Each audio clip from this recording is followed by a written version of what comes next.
간사단 회의를 윤석열 당선인이 주재를 하게 됩니다.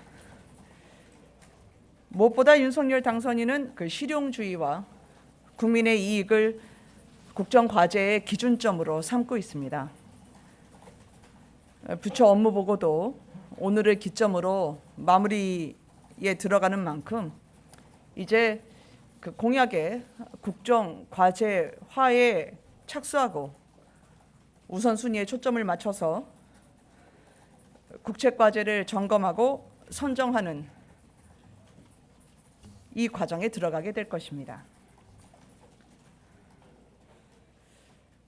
또 하나의 비공개 일정은 저희가 완료가 되는 대로 말씀을 드리도록 하겠습니다. 오늘 이제 기자님들께서 오전에 그 윤석열 당선인의 무역협회 방문과 관련해서 이제 확인을 요청하는 그 질문이 많았었는데요. 시기와 일정을 특정하지 않는 선에서 무역협회를 방문하시는 것은 맞습니다. 워낙 문제가 경제이고요. 지금 전국 20개 대학에서 선발된 청년 무역인을 격려하는 자리입니다. 그래서 청년 일자리를 독려하고 중소기업 이 수출 지원에 의지를 보이는 자리가 될 것이라고 봐주시면 감사하겠습니다. 예, 이제 질문 받도록 하겠습니다. 네, 김 기자님 오랜만이네요.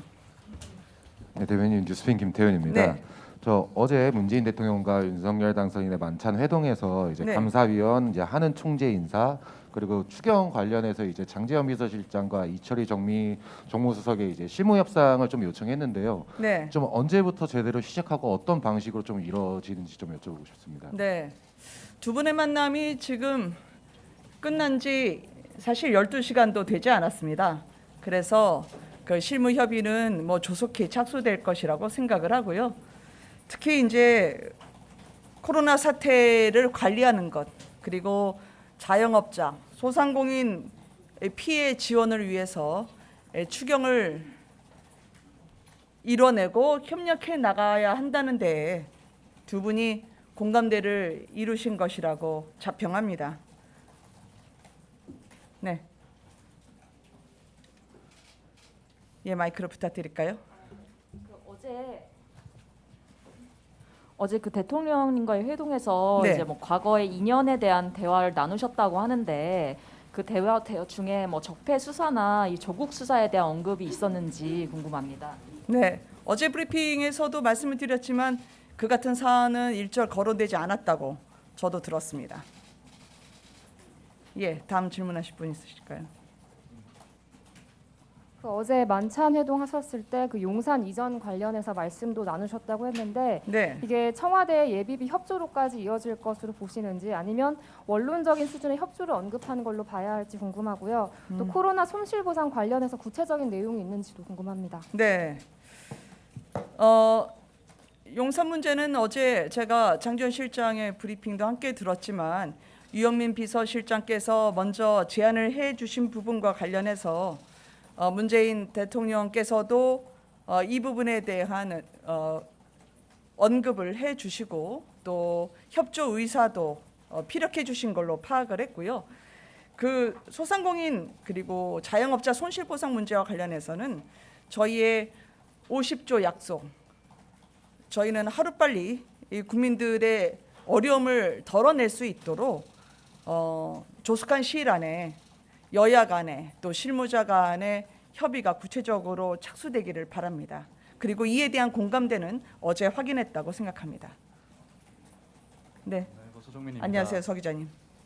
그 총리 후보자 얘기 많이 나오는데 네네. 후보자 지명 시기에 대해서 좀 구체적으로 뭐 4월 초중 하순 중에 언제쯤 좀 말씀해 주실 수 있을까요? 인사청문 일정을 감안해서 저희가 새 정부 출범 시기에 맞추려면 4월 초에는 인선을 발표해야 되지 않나라는 약속을 드렸는데요. 그 약속을 지키기 위해서 최선을 다하겠습니다. 예.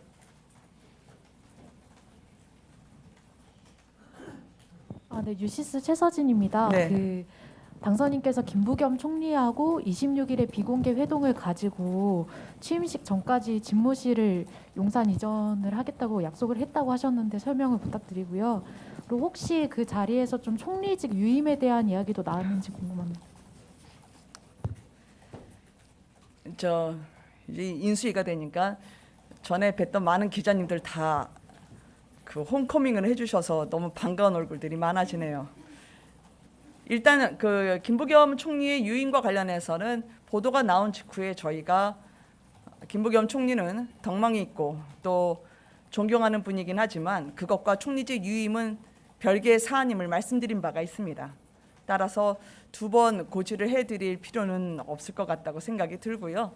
또 김부겸 총리와의 만남과 관련해서도 오랜 지인분들이 함께했던 그런 사적인 자리였던 것으로 알고 있습니다.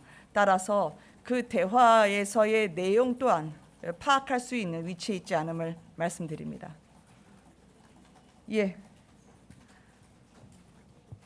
네, 안녕하세요. MBN 노태영 기자입니다. 안녕하세요. 그 어제 당선인님 대통령님과 함께 이제 대화 나누시면서 네. 그 안보 문제가 좀 중점적으로 다뤄졌을 것 같은데 그 지금 네네. 한반도 상황 안보 문제도 엄중하고 구체적으로 좀 어떤 상황을 논의하셨는지 말씀 나누셨는지 설명 좀 부탁드립니다. 어제 만남에서는 한반도의 안보 상황이 엄중하다는 데에 두 분의 견해가 일치했습니다. 그리고 안보에 빈틈이 없도록 앞으로도 긴밀히 협력하자는 점에도 인식을 같이 했고요. 당선인 또한 인수위의 외교안보 분과로부터 수시로 국제 정세와 그리고 한반도 주변 안보 상황에 대한 보고를 수시로 받고 있습니다. 아마 오늘 중에 윤곽이 드러난다면 저희가 미국에 파견키로 했던 한미정책협의단 대표단 일정이 대표단의 명단이 확정이 됐기 때문에 저희에게 전달되는 대로 기자님들께 알려드리도록 하겠습니다. 한미동맹을 복원하고 그리고 북한의 모라토리움 파기, 즉 핵과 미사일 위협에 따른 우리의 안보 태세에 대해서 한치 물샐 틈 없는 그런 안보 태세가 유지될 수 있도록 노력하겠습니다. 예, 수영 기자님. 네. 어제 물론 되게 진전된 분위기가 있었던 거는 알겠는데 네. 구체적인 합의안이 나온 부분은 좀 없는 것 같아요. 여전히 네네. 입장 조율이라던가 이런 게 많이 남아 있는 상황인 것 같은데 이런 부분이 다소 아쉽다 이런 평도 좀 있는 것 같습니다. 이런 부분 좀 어떻게 보시나요? 네. 무엇보다 국민 여러분들께 정권 2학기에 현직 대통령과 대통령 당선인이 맞잡은 손 그리고 이 대화로 걱정을 좀 덜어드리는 데 의미가 있지 않았을까 저는 생각을 합니다. 이게 나라 안팎의 사정이 어렵고요. 그리고 통합된 국민의 힘으로 위기를 극복해야 한다는 점에서 두 분의 뜻이 같습니다. 그것을 확인했다는 점에 의미를 부여하고 싶습니다. 그리고 서로가 공감대를 이룬 사안에 대한 원칙을 확인한 만큼 이에 대한 실무 협의는 조속히 그리고 긴밀하게 추진이 될 것이다 라고 말씀드리고 싶습니다. 예, 또 질문 받을까요? 네. 죄송합니다. 앞줄만 계속 유지가 돼서 뒤에도 좀 기회를 드려야 될 것 같아서요. 네. 네, 매일경제신문 송민근입니다. 네네. 어제 이명박 전 대통령의 사면 이야기가 거론되지 않았다고 말씀 어제 주셨는데요. 네. 이 이야기가 거론되지 않은 이유에 대해서 설명 좀 부탁드릴 수 있을까요? 이야기를 거론하셨다면 제가 그 배경을 헤아려서 설명을 드릴 수 있을 텐데 거론되지 않은 부분에 대해서는 그 발표 그대로만 받아들여 주셨으면 하는 바람입니다. 또 말씀드릴까요? 네. 예, 감사합니다. 예, 동아일보 윤다빈 기자입니다. 네. 그 아까 계속 질문 나온 것들의 연장선상인데요. 그 대통령 취임 전에 용산 집무실 이전 관련해서는 어제 회동 결과에 따라서 좀 가능성이 어떻게 되는지가 궁금하고요. 이명박 대통령 사면 문제는 그렇다면 네. 이제 문재인 대통령의 결정 사항으로 봐야 되는 것인지 아니면 당선인이 취임 이후에 결단하셔야 될 문제로 봐야 되는지 궁금합니다. 네. 사면 문제와 관련해서는 대통령 고유의 소관 사안임을 다시 한번 말씀을 드리고요. 그것이 전직과 현직과 관련한 시기에 대해서는 저 또한 특정하기는 지금 어려움을 말씀드립니다. 제 선에서 판단이 어렵다는 거죠. 그리고 현재로서요. 그리고 앞에 그 용산과 관련해서는 그 앞서 드린 말씀과 같습니다. 그래서 저희가 먼저 예단해서 혹은 먼저 앞서 나가서 드릴 수 있는 부분은 없는 것 같습니다. 네, 그거는 실무 협의의 조율 결과에 따라서 추후 말씀드릴 계기가 있을 거라고 생각합니다. 네. 네, 안녕하세요. 중앙일보 성지연입니다. 안녕하세요. 아까 말씀 주셨지만 총리 인선을 4월 초에는 할 수 있도록 노력하신다고 하셨는데 네. 그럼 시기상으로 이번 주 중에는 총리 후보자에 대해서 뭐 몇 배수로 당선인에게 보고가 들어갔을 것 같은데 혹시 보고가 됐는지 검증 단계에 있는지 궁금합니다. 이거는 그냥 편히 아침에 저희가 분위기를 전환하자면 보통 4월 1일 만우절에는 인사 발표를 안 하는 것으로 알고 있습니다. 그래서 4월 1일을 넘길 가능성도 적지 않을 것 같긴 하지만요. 4월 초 정도에 저희가 인사를 발표하기 위해서는 지금쯤은 어느 정도 후보를 압축하고 그리고 검증하는 과정과 보고 과정도 있어야 될 텐데 세세한 부분까지는 제가 아직까지 확인은 하진 않았습니다. 그러나 그 발표를 위해서 최대한 노력을 하고 있다. 그 말씀은 드릴 수 있겠습니다. 네, 그럼 네 마지막으로 말씀 듣고. 네, 안녕하세요. 연합뉴스TV 김수광입니다. 네, 안녕하십니까. 지난주 당선인께서 2주 중에 지방을 둘러볼까 한다고 직접 언급하신 적이 있는데 네, 그렇습니다. 그 관련 일정이 여전히 염두에 두고 논의되고 있는 건지 좀 궁금합니다. 저희가 그 지역을 현장을 가보면서 많은 국민분들을 만나 뵙고 또 인사도 드리면서 공약을 실현하기 위한 그런 행보를 한다는 그 계획에는 변함이 없고요. 그래서 저희가 인수위에 오늘 이제 회의 주제를 하는 것처럼 앞으로도 수시로 인수위에서의 진행 상황을 점검하게 될 것이지만 지역도 틈틈이 내려가 보시면서 국민 여러분들의 어려운 민생 현안 그리고 국민분들의 목소리를 경청하는 과정은 진행을 하게 될 것입니다. 무엇보다 저희가 국민 여러분들을 위한 공약을 국정과제로 반영하는 부분에 있어서는 시장, 현실 그리고 민생의 상황을 감안하는 것이 우선이기 때문에요. 그것은 계획이 확정되는 대로 말씀을 드리도록 하겠습니다. 고맙습니다. 예, 참, 네.